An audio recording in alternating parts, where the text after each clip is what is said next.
IVF has been an issue that has become political. A lot of people talking about it.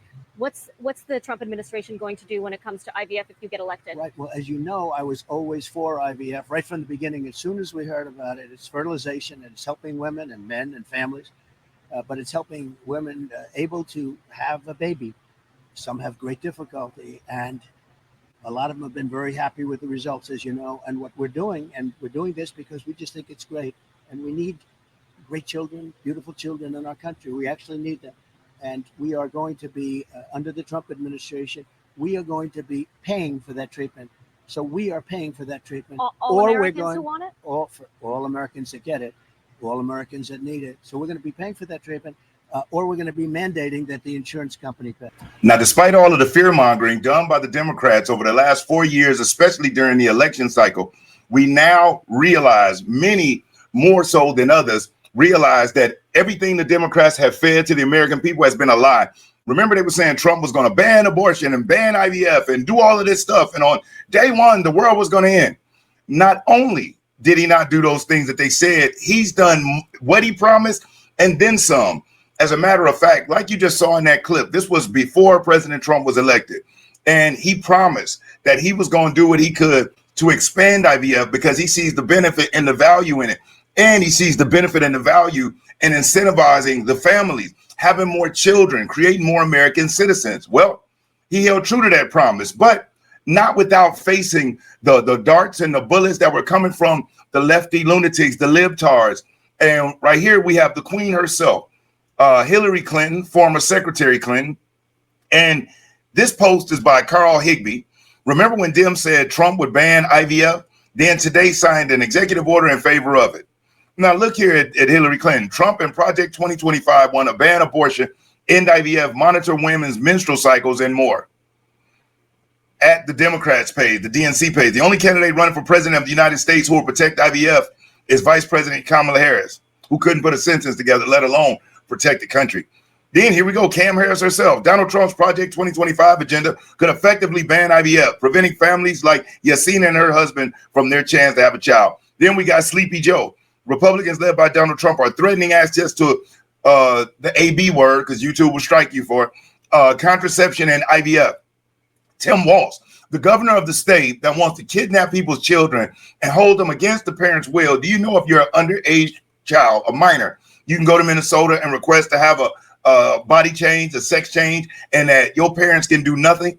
They can't even come and take you. They'll be arrested trying to come and take their child out of the state. It's a trans sanctuary city, a trans sanctuary state, excuse me. It is crazy. But here's what Governor Walz said. Even if you've never gone through the hell of infertility, someone you know has. When Gwen and I were having trouble getting pregnant, the anxiety and frustration blotted out the sun. J.D. Vance opposing the miracle of IVF is a direct attack on my family and so many others. Then we got the old sage, wise old, super young, know nothing, wet behind the ears, Harry Sisson, the grifter for the Democrat Party, who's supposed to bring back the young vote and done nothing more but push people away with his cringe, out of touch, delusional videos. Said WTF, Donald Trump's press secretary was asked if Trump would protect IVF access, and she refused to answer the question. She won't say if he'd sign a law to protect IVF or not. It's insane. This is the Republican Party. They want to control women.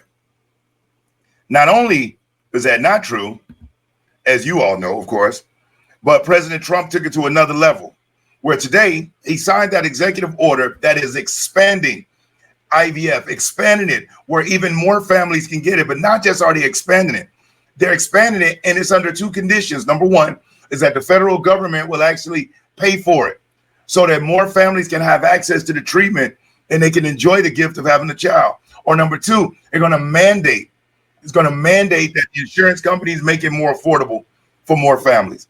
So rest assured, if you've been, doing everything you can to have a child and you've been wondering, how can you possibly ever afford IVF? How can you get any help from it? President Trump standing on the promise that he made prior to getting in the White House. So right here, this is a clip from his one of his press people as they come out and they kind of explain what's going on inside of the IVF bill. So let me click this If you like the content and you're enjoying the video, do me a solid. Hit that like button. I'll never ask you for a cash out. I will never ask you for a super chat. But you hitting that like button, that is currency. It helps spread the video out and help wake other people up. And if you aren't subscribed to the channel, subscribe. And when you do, hit the notification bell and select all. That way you'll be updated and notified when I upload new videos. On this channel, I share political and current events and selling tips and techniques. So subscribe if you haven't already. I appreciate you for that.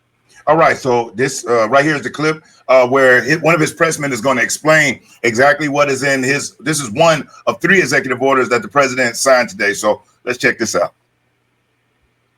A short while ago, President Trump signed three items. The first is an executive order relating to the affordability and availability of in vitro fertilization and other fertility treatments. These are treatments that have become unaffordable for many Americans, or have been unaffordable for many Americans. And the executive order is a directive to the Domestic Policy Council to examine ways to make IVF and other fertility treatments more affordable for more Americans. The second item that we signed was a presidential memorandum imposing radical transparency requirements on government departments and agencies, in keeping with President Trump and the administration's broader commitment to governmental transparency. What this presidential memorandum would do is require, as waste, fraud, and abuse is uncovered, as programs are canceled, and ultimately as taxpayer dollars are saved, this presidential memorandum would require departments and agencies to make all of the details of that freely available to the public. Lastly, we have another executive order that President Trump signed relating to independent agencies. This executive order would establish important oversight functions in the Office of Management and Budget and its subsidiary office, OIRA, supervising independent agencies and many of their actions, and also reestablishes the longstanding norm that only the president or the attorney general can speak for the United States when stating an opinion as to what the law is.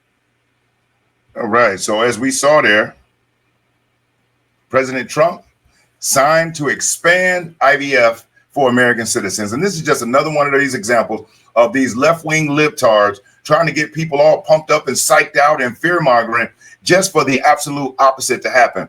And every day that President Trump has in office, he's going to win new supporters. There's going to be more people that are leaving that Democrat thought plantation and coming over to an area where you don't have to agree with everything President Trump does, but you have to be willing to give credit where credit is due. And when things are going sideways, be willing to step up there. But myself, and just like you, I was a supporter when it wasn't popular. I've been a supporter of President Trump since the moment he decided that he was going to run for office back in 2015. And even when it was unpopular, we stuck with it. We kept the fight going. And guess what? We're here now. And all we can do now is continue to share this information and help other people realize that we were saved from going off of a cliff if we would allow that Democrat propaganda with the mainstream media through all of their other outlets, their suppression and trying to minimize and remove our rights to free speech. They wanted to get rid of our Second Amendment rights. They wanted men to be in women's sports. They wanted men to be in the bathrooms with our daughters, with our granddaughters, with our mothers. They wanted us to let everybody from around the world come through here and get everything for free without us knowing who they are. If they're loyal to us, we're going to give up the things that make us who we are and our resources to protect us. For people who don't give a damn about this country will have the audacity to raise another nation's flag on U.S. grounds. Woo, they lucky I wasn't out there. I don't know if you heard about it, but out in Texas, a lady literally took off the American flag and raised up the Guatemala flag, the Mexican flag, and was saying, yeah, this is Mexico. Insane. So more power to Tom Homan, the Borders Czar, and the rest of the ICE team. Again, I just wanted to jump in and share that with you. Another W for President Trump, the Republican MAGA party, for you, for I, and we get a chance to hear and watch those sweet liberal tears as they continue to flow, because the man's not only doing his job, he's exceeding expectations. So thank you so much for watching. Remember, like the video, share the video, subscribe to the channel if you haven't. And thank you so much. I'm Brian Maxwell, and I look forward to seeing you at the top. Over now.